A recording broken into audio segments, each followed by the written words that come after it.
What up, guys? It's your boy, the Hater, once again. And I know we're not really close to WrestleMania. I mean, it's like 6 months away. But it's getting to the point where it should be clear now who is next in line, if you will, right? The same way that around this time last year, it was clear that it was going to be Cookie Rhodes, right? The question, I think everybody really knows that the probability of Roman Reigns not main eventing WrestleMania is essentially zero at this point, right? Unless some tragedy happens, God forbid. You know what I'm saying? So, this mandatory LA Knight title defense, which, I mean, I like LA Knight, you know, I've done a video on him before. I like him, but let's be real. LA Knight is not going to beat Roman Reigns, nor does he deserve to, right? This goes completely inconsistent with everything that they've been doing with LA Knight since last year. And it's also consistent with my last video where I said you can't just bootstrap someone and be like, this guy's great and all of a sudden, you know, without them being considered mid. I know a lot of people do consider LA Knight mid. I think he's great, but I completely understand, right?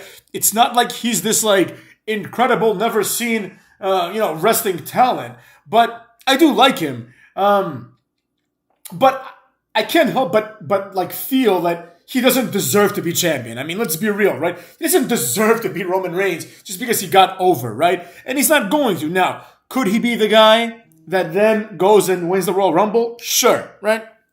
However, we have 6 months to make that happen.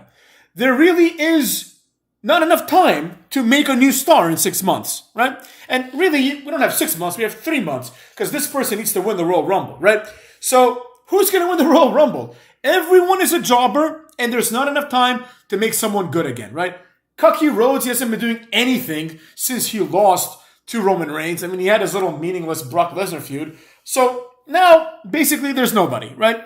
So the WWE has 3 options, as usual. Option 1, pick someone on the current roster to become the next guy, right? Have them win the Rumble, right? At this point, it could literally be anybody. You know what I'm saying? It could be Rey Mysterio. It could be Nakamura. All of them are far below Roman Reigns, so it really makes no difference, right? That's the first option. Option 2, bring back The Rock or, Goldberg, someone of that caliber, right? But this person also needs to have a good match, right? It's WrestleMania 40, needs to be a big deal, right? Or option 3, I suppose. In my opinion, the correct option, right? Especially after this recent John Cena promo about how he's pretty much still has something left in him. You know, so the truth is exactly that, right? We have to acknowledge the reality, right? John Cena is by far the best choice to main event WrestleMania with Roman Reigns. John Cena should win the Rumble, and he should go and beat Roman Reigns for the title. 2 reasons why. Number 1, WrestleMania 40, right? So something big needs to happen. The big thing that needs to happen is John Cena can break Ric Flair's title record by beating the current best guy in the business, right? And this solidifies John Cena as the best of all time, right? That's the big thing that can happen. And also, it's gotten to the point now where in the last month, John Cena has been on TV more than Roman Reigns.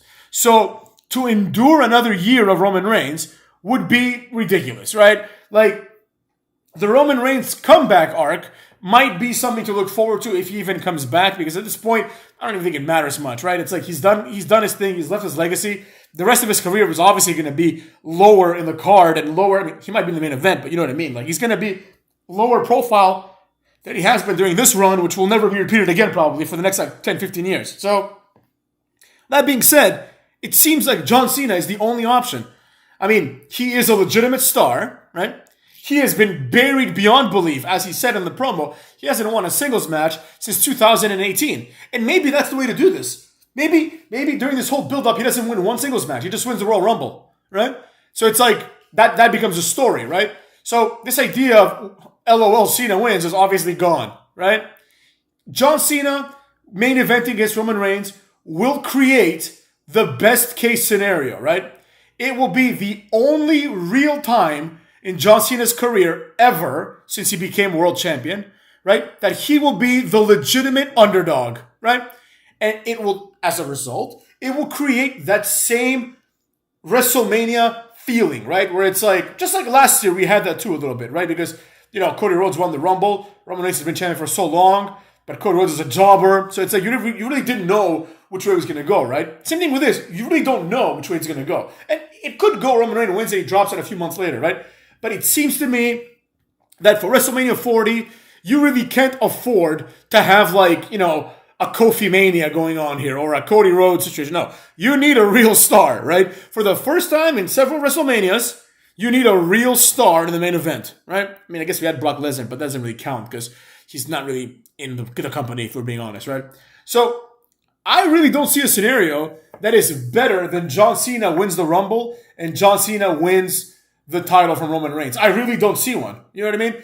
This does nothing to diminish Roman Reigns' legacy, right?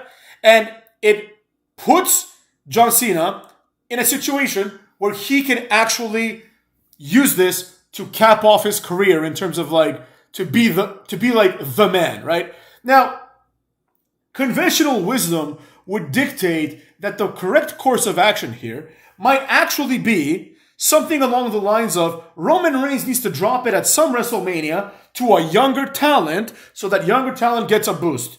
Well, normally I would agree with that, but there's two things wrong with that. Number one, you cannot take someone from 0 to Roman Reigns level by having them beat Roman Reigns, right? You could take them from, let's say they were on the level of, I don't know, the level that AJ Styles was in TNA when he was champion, right? Like that level of the card, right? And elevate him to something bigger. But there's nobody in the company that's at that level right now, right? It's like the company is basically shaped like a pyramid. At the very top, there's one man, Roman Reigns. And then, the next level after him is really just the base of the pyramid. Everyone else is on the same level. Gunther can easily lose to Chad Gable. Chad Gable can easily beat Seth Rollins. Nakamura can beat Chad Gable. It's like everyone can beat everybody except for nobody can beat Roman Reigns, right? So with that being said, nobody can really benefit from this, right? It's the same philosophy as when they had Brock Lesnar end Undertaker's streak, right? People were like, oh my God, why do they waste it on Brock Lesnar? Because it's the only way that you can get anything out of ending the streak, right? If the streak was ended by, I don't know, Mojo Rawley, right, who was in the company at the time, or Cesaro, right?